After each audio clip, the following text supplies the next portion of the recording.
Y'all, I just woke up to a ton of Infinity Nikki news. The devs put out a blog post called Spilling the Tea, and it looks like they're addressing a lot of players' concerns in this.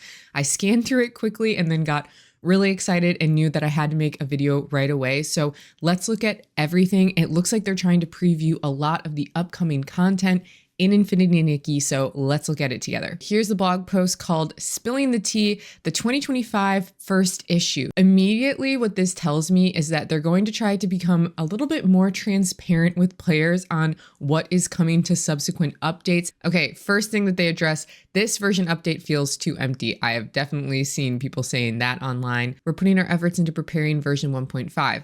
That's what I've been saying. 1.5, I think, is going to be a really big one.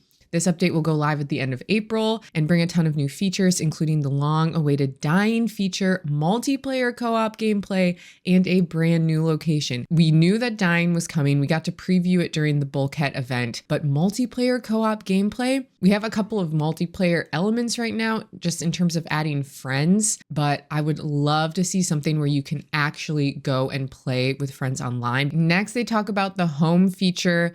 We truly appreciate your patience, but I promise when it's ready this summer, you won't be disappointed. My concern with the home has been that if it launches too early, then people are going to be disappointed because there won't be enough to do. So I think that for it to be successful, they have to launch it when there's a lot to decorate, or when they have all of the other features they have planned, like gardening, come out at the same time. I don't think they want to just drip this out slowly. So it makes sense that it's not coming out till this summer. The Dying feature lets stylists customize different parts of an outfit, and the fun doesn't stop there. Stylists can share and swap dyeing schemes so we can all join forces to create something truly beautiful. They had given us a little teaser that we would be able to share photo settings via like a QR code so that you could take someone else's photo settings and add them to your game. And it seems like you're going to be able to do that for the Dying feature. So I'm really interested to see what that looks like. This update also includes a multiplayer map and a brand new event location, Serenity Island. That is definitely what the game needs right now. Another island or another area like the Firework Isles, I think would do a lot to give people more to do in the game. I think we need something meatier for people to explore. Exploration is my favorite thing to do in the game, so having a new event location sounds awesome. Saying that it introduces a multiplayer map, that could go one of two ways. If multiplayer is only limited to one map, I think people are going to be disappointed. If they're rolling it out to a map just to test it and give us a lot to do there, and then with plans to eventually expand it into the main area, I think that would be better. I'm definitely open-minded, down to see anything that they're doing, but I think one thing about Genshin was that I was excited about multiplayer for it, and then the multiplayer felt pretty limited, and I'm a little bit worried that it's going to be the same for Infinity Nikki, but I'm excited to see what it is. So I'm a little bit mixed on whatever multiplayer map could mean. This magical place is home to our favorite Pieceys. Okay, good to see the Pieceys getting some love. I think they've been a bit neglected in favor of the Feywish sprites. On Serenity Island, stylists watch bubbles float lazily through the air and dive into a quirky bathing culture. Okay, interesting. It's a perfect place to explore the history of the abandoned district, like how did it get so difficult to explore and navigate, and learn more about the Pieceys. It's finally our turn to shine, Pieceys. Okay, yeah, time for the Pieceys to shine. That's awesome. I'm excited for that, and to learn more lore about the Pieceys because they're really interesting. And yeah, I'd love to learn more about them. If that wasn't enough to keep you busy, version 1.5 will feature tons of new outfits for stylists to craft and collect. Okay, what is tons? That sounds really promising. I'm excited about that. We're talking about a large outfit lineup. Okay, they're really trying to emphasize this, so I believe them, including a wide range of gorgeous pieces from storylines, gameplay, and special events. Oh, what does that mean? Okay, if anything comes to mind, let me know. I'm really curious about that. Number 2, abilities should no longer be bound to a specific outfit. They did address this in one of the developer talks really early on. There was a live stream like a month or two into the game, and they did talk about unbinding ability outfits from the abilities. And so they're addressing this complaint or requests that the ability outfit should be unbound by collecting the full set or obtaining a certain number of specific accessories. So I really thought you would only get to use the ability if you had the full set. I never thought that they would consider having it be only a certain number of specific accessories, so you don't need the full outfit. But it says, as Nikki gets better at harnessing her whim after collecting a certain number of ability outfits, no idea how many that is, and completing certain story quests, Styles will have the option to use abilities without needing to wear a specific outfit. That is awesome. I really thought that the way they would implement this is by letting you mix and match between ability outfit pieces, like being able to put together an outfit with just some of certain grooming outfits or fishing outfits and be able to combine them into one outfit. But being able to like make your own custom fishing outfit out of anything sounds really cool, as long as you have the fishing ability, which obviously we all have that. And then there are the specific ability outfits, like some of the 5-star outfits. So being able to use that new grooming ability, but if you don't like the outfit, you don't have to wear it. So that sounds really interesting, and what a great quality of life improvement. We hope to get a preview of the rerun schedule for the Flutterstorm and Blooming Dreams.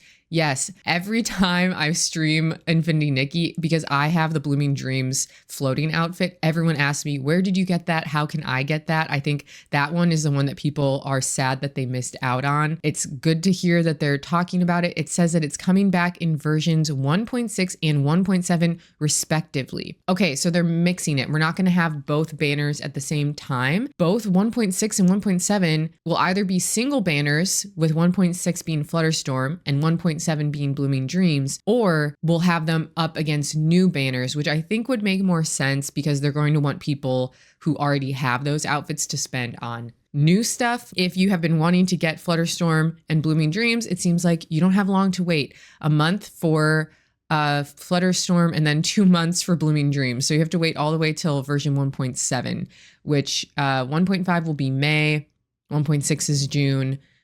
Look forward to July if you want Blooming Dreams. During the rerun, once your total residence count reaches 160, including past residents, so if you had started on one of the outfits but you hadn't finished it, it will keep track of that. You'll unlock the exclusive dance move for Flutterstorm and the exclusive decoration Floral Rain for Blooming Dreams. Oh, this is great because they started introducing new Deep Echoes pieces for the 5 stars. Like we get those photo props and dance moves. This first banner did not have those. So now they're going to be coming back. And as long as you pulled on them in the past, you'll be able to get those items. So you don't have to keep pulling in order to get them. You'll get them automatically if you're already past 160. And then if you have less than 160, you can just pull up to that. Love that. That's really exciting. Recently, the 5-star outfits have started to feel a little repetitive. It'd be great to see a wider mix of styles, not just exclusive to one country. Yeah, I think this is maybe one of the biggest misses of the Infinity Nikki launch is that there was not a lot of variety. And if this is your first Nikki game, it is my first Nikki game, it sounds like that's something that people were not expecting, especially since this first banner, Flutterstorm and Blooming Dreams, was so different from then the rest of the outfits, which have been kind of samey. And there's an explanation for that. We're in one region, all the outfits are going to look like they're from this one region, but players were not necessarily expecting that. So they say in the future, we'll be mixing things up with more diverse designs for our in-game clothing. Okay, that's great. Get ready to see all kinds of new looks like elegant and cozy robes, dashing prince-inspired outfits, beautiful ink wash ling lang designs, and futuristic fashion-forward pieces. I love that they're addressing some of the most requested types of outfits. They don't say anything about like gothic or dark, which I do think is one that people really want to see, but this prince-inspired and futuristic, that is awesome. I wonder what they mean by in the future. Is that coming maybe 1.6, 1.7 with the reruns? They'll do some new kinds of styles. I think they have to start mixing it up to keep players engaged. It's just a lot to ask for people to wait a year until you can get something different, and they're going to lose out on a lot of money. I didn't say this at the top of the video, but if I'm ever talking about something that's a criticism of the game, it's just because I want the game to be really successful and I want it to have longevity. And the only way for it to have longevity and to keep getting updates is if people are willing to spend money on it now. If players are not happy and they're bored and they want different styles, or they, want to see the staff as a handheld, it's not just complaining. I mean, it's pretty legitimate. People won't spend money on something that they don't see has value. So I think, and obviously Infold agrees, that they need to make changes if players aren't satisfied because they want to get their money. So I'm happy that they're addressing these. Saying that people are complaining and whining, like, they're listening. They're asking us what our opinions are, and they're putting out those surveys. So I don't think it's good to harass anyone. I don't think it's good to call people names or be disrespectful to other players just because they're happy with the game. But having legitimate criticisms and voicing those in a respectful way, I don't see anything wrong with that. And it will lead to a better game, I think. When will we get the home feature? I'd love to feed little animals, grow some crops, and decorate a space of my own. It'd be awesome to build a home from scratch or pick one from a template and be able to personalize it. I like how they're kind of teasing some of the features that we're getting inside of this question. So they say, this summer, the home feature is coming your way. Soon you'll get to claim your very own little corner of Mirrorland. Here you can build your dream home and grow crops, among many other gameplay possibilities awaiting your exploration. In designing the home feature, we want it to seamlessly integrate into the open world experience. Expect fresh surprises and creative twists as you build and customize your home. What does that mean, integrate into the open world experience? Does that mean the area where we build the home will have some things to explore and chests and collectibles? Because that's how it sounds to me. Also, is it going to be on its own island, as some people think? Or is it going to be part of the larger world and that you can walk to it seamlessly? I don't know. And that it seems like they're teasing something very specific there. If you need inspiration, we'll offer basic house templates that you can tweak or totally redesign, giving you plenty of room to create your perfect space. I have wondered how customizable it will be, but it sounds like they're going to give us some freedom with it. We hope that this summer, the home feature will offer you a cozy escape for your main adventures, a place to relax and enjoy the comforts of home. Well, I am really looking forward to that. I'm really interested to see when it's coming. June would be amazing. June or July, I think, is when we'll get it. Collaborations, bring them on. We can't wait. I've wanted to do a video on this. Past Nikki games have had some amazing collaborations. They've had Disney princesses. They've had Sanrio characters. So they said, we're working on some exciting partnerships, including charity and cultural heritage collaborations. We're exploring opportunities to team up with other well-known IPs. Let me know what collaborations you would want to see. I am definitely excited for a Sanrio collaboration, and they have done that in the past. Number 7, could you make all those outfit handhelds into separate items, especially the shepherdess staff? It's in the works. Oh, we've heard your thoughts and ideas about handheld items. Our team is diligently working on thoughtful updates. Please bear with us a little longer. The fact that they specifically called out the shepherdess staff makes me think that they could retroactively make that a separate handheld item.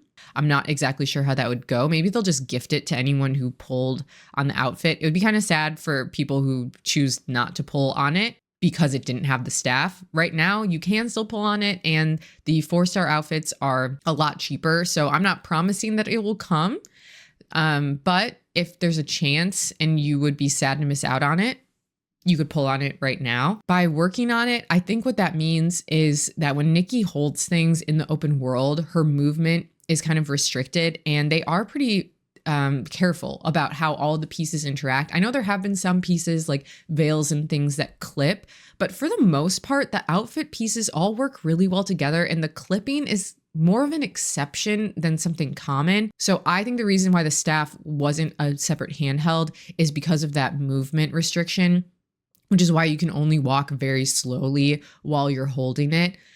So I think they're just trying to animate it. I bet they have to do some kind of custom animation to make the staff look good when Nikki is running. There's probably way more behind it than me, who's never developed or animated anything before, would understand. So it's great to hear that they're taking that concern seriously. And yeah, maybe we'll get the staff. Okay, last they say, we're curious about what's next for Infinity Nikki. Any hints about what's in store for the game? What can we look forward to in future updates? We'll continue embracing the spirit of unbridled possibilities. We'll never confine Infinity Nikki or Mirrorland to a single definition, because Nikki's journey is meant to be one of endless wonder. It is called Infinity Nikki. They said, let us remind you, this is called Infinity Nikki. Our goal is to channel all our creativity into empowering Nikki to explore, dream, and live a life beyond amazing, crafting an Infinity Nikki experience that redefines what's possible. It doesn't say a lot, it's very vague, but I think what they're trying to say is that whatever the game is now is only the early phase, and that they are willing to go outside the box and introduce new elements, new gameplay, new settings, and a lot of variety to the game. And I think they're just asking us to be patient and be along for the ride. There's a balance here. I see the possibilities and the potential in the game. And then you also have the very real concerns of keeping player attention. There are so many things that are asking for our attention. Every game is a live service game now, it feels like. For Infinity Nikki to be successful, they also need to hold and grab our attention. And this is one of those games that, because it's so early right now, it's going to be, you play it for a while and then you have a break and then you come back to it and you play it some more when there's an update. And that's been the cadence for me. I think people who were expecting to have something to do every single day for it to hold their attention for months on end, that's just not the state of the game right now because it's so early. I'm hopeful that they will continue to build and that we will get to that stage eventually. The fact that they're even being this transparent tells me that they do hear the criticisms. They're addressing some of the biggest concerns that I personally have seen. The only thing that's missing here is they're not talking about rewards. They're not talking about we want more diamonds or more pulls. They're not talking about the monetization side at all in this. This is where the business side comes in. They're going to try to encourage us to keep playing and spending by giving us more content. I don't think they're going to change the monetization structure itself. We'll have to see what happens with this new island in 1.5. Maybe there will be a lot of rewards. It sounds like there's more exploration. And just like with Firework Isles, you have more opportunities to earn diamonds and earn pulls. So we'll have to see when that comes out. For the most part, I think this was an awesome update. They addressed a lot of the biggest concerns that players have, and it makes me really hopeful for the future of the game. Let me know what you are most excited for from this Spilling the Tea blog post. I will definitely be keeping you updated, especially when 1.5 comes out and when we get closer and we see the new banners. Thank you so much for watching. If you like this video and you like seeing Infinity Nikki updates from me, please like and subscribe. That would help me out a lot. I actually never ask for people to like and subscribe, but I am starting to grow a little bit more on YouTube, and it's been really fun just having discussions in the comments and hearing from all of you on my videos. So thank you so much for your support, and I will see you in the next one.